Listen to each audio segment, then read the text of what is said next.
Good morning. Morning, how are you? Excited beyond words to talk with you, Senator. Oh, thank you, Keith. You're always so entertaining in the morning. Yeah. Now we're gathered here and go around the table and tell you who's here. Roy Lindsay. Grant Penseal with the Chamber. Brandon Radel. Steve Ware. Jody Wainwright. David Reeves. And I'm the only commissioner here, so we're all ready to go. Well, Cardinal Wilson is here and Dwayne Stark is here, and we're all excited to hear what you have to say. Yeah, appreciate you taking the time to do this, because it's as you know, it's an important time, and it's good to have the communication. Sure. So, Carl, do you want to key it up? You're always good at keying up things. You've been doing it for years. Gosh, thanks. Yeah, I want to, hey Steve, happy birthday yesterday, right? Today. Oh, today? That makes it even better. Good job. That's why it's National Day of Prayer. Yeah, I understand. You don't hit that number 7-0 very often, you know? Yeah. Press 10, buddy. Well, hey, yeah, thank you for the opportunity to talk with you. Yesterday was day 3 of the session, and most people feel like it's already day 5, 6, or 7. It's been fairly intense. From a political standpoint, the Democrats teed up 3 very difficult bills for Republicans to swallow right up front to kind of show us who's boss. Yesterday in my Rules Committee, the Rules Committee passed out 5-4 universal voter registration, which means every time you go to the DMV, you're going to get an opportunity to register to vote. You can opt out, but that opt-out doesn't happen until your information has been sent from DMV to the Secretary of State to the county clerk. One of the sad things about that bill, and I made that point very plain before we went to the vote, is this is a disastrous bill for counties that are rotating around the anchor like we are and have no money. It's going to cost Josephine County thousands of dollars to chase down people who in all likelihood do not have any intention of voting and don't want to. It was amazing to make that case in front of the committee that as bad as things are in counties like Josephine and Lane and of course Curry, that this legislative body would be willing to pass an unfunded mandate that is going to cost that much money to these counties. And there was a vague promise of sending money from Salem to help cover that issue. You know exactly how that goes on you. So that was the first example of what's going on with one-party rule up here.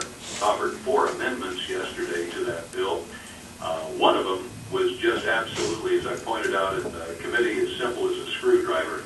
It would allow you to opt out right from the get-go at DMV and not have your personal information transmitted on down the line if you were not interested in voting. But, you know, there's one Democrat sitting next to me who confessed before going to the vote that he was almost swayed. It made absolute sense, but he had to do what his caucus wanted him to do, and that is push for universal voter registration. So that was my that was a highlight of my yesterday. You know, it doesn't depress me at all. I think we're hanging together and doing some good things, and we're going to have some wins somewhere along the line. Chip noted that legal counsel Wally Hicks has now come to the table as well. Hey, Wally. Hey, Carl. So are we at question time yet, or if I ask him one here? Sure. Okay, Carl. Hey, so how are you liking it so far, huh? You know, exactly. I told my wife last night that I was having the time of my life. Yeah. I'm really serious about this. It is so different this time than it was last time. I just feel so much better in the surroundings. Know what I'm doing a lot more this time than last time, and you know, working to develop a farm team for the future. Cool. Well, if we see you with a smile, we'll assume it's a grin, not a wince. That's true. I can't right now anyway. And he's got a purple couch in his office. So yeah. Well, yeah, that's the one you sleep on. All right. Looking at Herman? Oh, before, sorry. Good morning, Wally. Hey, yeah, can I just, okay, 2 quick points if I may, and then I'll shut my trap. First, on the universal voter registration, you know, if the local jurisdictions were to decide to challenge this, it would be helpful, I think, to us if you would put into the legislative record that you believe this violates the constitutional prohibition against unfunded mandates.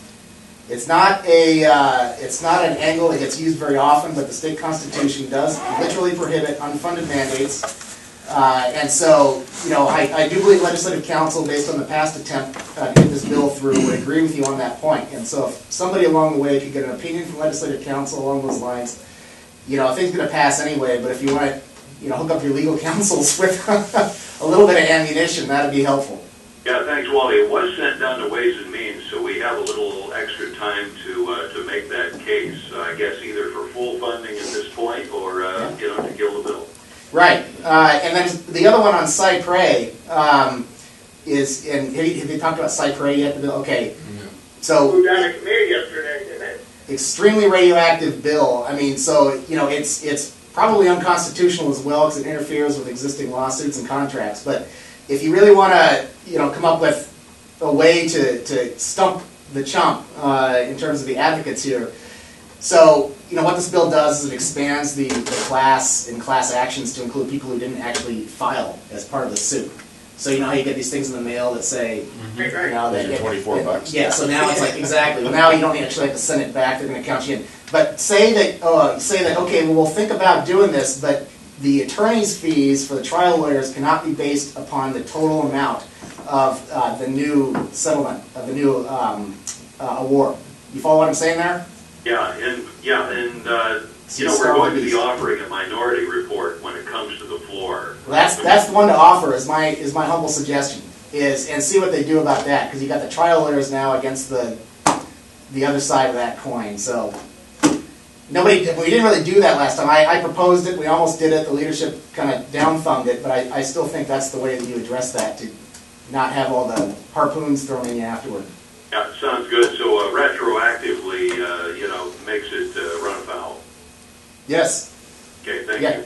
I don't know, did that pass out of committee yesterday in the Senate? I think it did. Yeah, I think it. Yeah, I'm not sure where it is. Yeah, but All we know is what we're going to do when it comes to our chamber, and that is offer the people another alternative. So looking at the revenue and finances, are going to be really tough, I think, for Republicans, because I'm pretty confident that clean fuel bills is going to pass. Carbon credits are going to pass in some sort, which is going to increase the price of gasoline no matter how you slice it. Then they're going to put a transportation package in front of us, which is very important to our districts. And they're going to make us vote on a transportation package with a gas tax included. And so now you're looking at gas prices going up from carbon credits, gas prices going up from clean fuels, gas prices going up from a gas tax on the transportation package, gas prices going up because the feds are going to up their road tax. And if crude oil goes back up to $90 or $100, by the end of the summer you can see some of the highest gas prices that we've ever seen. And so how do you make a decision on that transportation packages? I think it's going to be very difficult for all of us here. Herman, those transportation taxes, where does the revenue go? That's a good question. They're supposed to, any gas tax in the state of Oregon is supposed to go to the roads. But they start bringing in bike paths, walking trails, nature trails, all this other stuff the money goes to, and so it gets quite frustrating. Sometimes it doesn't all go to fixing the roads.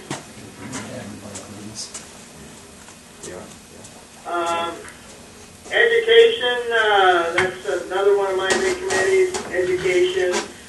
How do we fund kindergarten, and do we want to make it mandate for all the school districts across the state?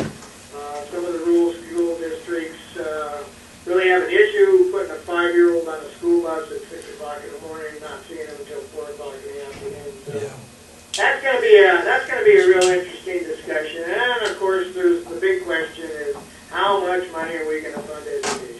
So those would be some interesting topics. Herman, just a point of information as to what the impact of all-day kindergarten is having here in Grants Pass. Monday, the group that determines what the duck derby is going to support this next go-around, they chose the Boys and Girls Club so that they could expand some of the facilities to accommodate the kindergartners that they anticipate coming in, as well as improving the teen activities. So the Boys and Girls Club is going to be impacted significantly by this all-day kindergarten stuff. Yeah, it is. And you know, there's the bigger picture that I'm starting to see. There's a bill here laying on my desk someplace, but you know, government seems, right now government says that the mandatory date for a kid that has to go to school is 7 years old, and they would like to bring that down to 3. And, you know, at what point do we say, you know, enough's enough? So anyway, there's some interesting stuff out there dealing with education. Dwayne, you got something? Well, I have nothing exciting. My committees have been quite peaceful so far. They've spent their time trying to educate all the new people. So, Including you? including me. For me, I feel a little like I jumped into a river and now I'm trying to swim upstream in a rapid. But so far I'm staying afloat, and as soon as I have something from my committees, you know, worth getting up in arms about, I'll make sure I let you know. Just make sure you keep your head above the water. I'm trying to. We did have our first Measure 91 committee hearing last night, started at 5 p.m. and went till 7. It was primarily informational. Got a good comparison of the medical program to the recreational program. We talked about certain aspects of the bill. We had people from Department of Justice and Legislative Council explaining the history of marijuana, where we've been, and where this bill possibly takes us. I think the consensus of most of the committee last night was to honor the overall intent of the bill, but realize that there are so many connections that need to be made to make this work, that it is going to take every moment that we have. I think the committee realizes that there will be tweaks made to this bill forever. My advice to them is swing for the fences now and get all we can do and get it done right, as in the time that we have allotted, but recognizing the fact that there will continue, every time marijuana is involved, there are all kinds of tweaks that need to be made as time goes on. We heard from the chief petitioner of Measure 91 last night, which was kind of interesting as well. Ultimately, their goal, their hope is to get marijuana treated like beer and wine. Heard from OLCC last night, the guy who is in charge of putting this program together. I think he's got some good ideas. Really, it's an opportunity of a lifetime for everybody, and I think everybody is really excited about cracking on this thing and making it work. I was the only one that brought up the position of landowners and landlords who are wondering about the forfeiture aspects of this bill for people who break the laws while renting or leasing their properties. That is just an example of the kinds of things that will have to be put together to make sense on this. So anyway, first meeting last night. This committee meets 3 nights a week, supposedly, from 5 to 7 p.m. That's Monday, Wednesday, and Friday. However, we're not going to be meeting on Fridays for a while here. So that's kind of the update from that committee. Carl, on the, as you know, the marijuana situation in home rule counties, we cannot determine the siting and that kind of a thing if the state has licensed them. Matter of fact, we had the moratorium for a 12-month period of time and have had 2 medical marijuana dispensaries in the Cave Junction area cited already and are functioning, and there's no consequences for that. Is there any effort being made to, or are we just being, suck it up and suck up?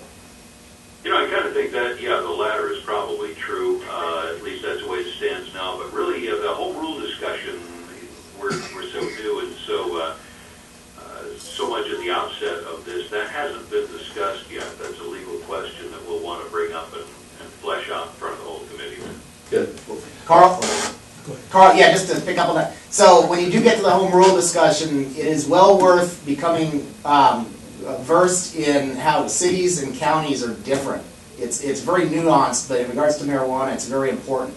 And so it's definitely worth asking your lawyer, how are cities and counties different? And ask AOC and League of Oregon Cities the same question, and that'll be very insightful.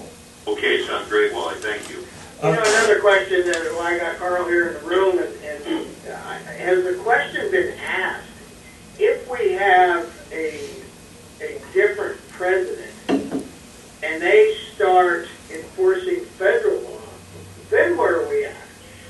Then you're going to get into a 10th Amendment issue here. And right now, we began to discuss that last night. And it does involve itself around the 10th Amendment. And apparently, a number of states who are involved in the medical program have already been through that argument and have been deemed safe as a result of that. But Wally, let me ask you, what, from a lawyer's standpoint, what do you recall or know about that particular issue? Yeah, there was a case decided 10 years ago by the U.S. Supreme Court, Gonzalez versus Reich, decided in 05. And it talked about medical marijuana particularly, but basically what it said was that the federal government is expected to track the states in regards to enforcement. I mean, that's the very, very, very fast way of describing their holding. But basically, yeah, that's what the U.S. Supreme Court has weighed in on in regards to medical marijuana. And so in regards to recreational, it's not that far away. Right, okay. Carl, I have a question. What about homeowners living next to somebody who is growing and they object, or they're allergic to it, or they have a problem with the fragrance of marijuana wafting across the fence into their yard? Yeah, Roy, thanks for asking that. That's the one question that I keep bringing up, and I'm going to be about the only one talking about that issue. So, rest assured, I believe that in the collection of players in this, that landowners are probably the ones with fewest advocates here. So I'm going to try to be their advocate in this process. Are we still there? Yep. Carl, have you found anything out about what you call the $2 bill? Let's see. Refresh my memory again on... Mandated $2 per thousand to fund counties. Yeah, hey, thank you. I appreciate that. There's so many terms of art going around here. Yeah, I have heard nothing more about that, but in fact, I'm not sure I've seen the first reading on a bill related to that yet. But if that comes up, I'll let you know, because I'm highly interested in whose bill that is and where it comes from. Mm-hmm. And that's not saying that it's not out there. Right. I think there, as of the beginning of the week, there was probably 1,600 bills dropped, but I think our readings, we've only got, how many we got, Michael? 125 bills that have had first readings. So you could see they may be in the hopper, they just haven't surfaced. I tell you, our able staff is sitting here with us, and I think I'll put mine on that and see if that $2 bill is out there, Steve. Thank you. And Carl, could you have Michelle ask LC whether this is implicated by measures 5 and 50 in the state constitution, whether it's constitutional, in other words? All right, very good, thank you. Yep. Well, I think we've got to run.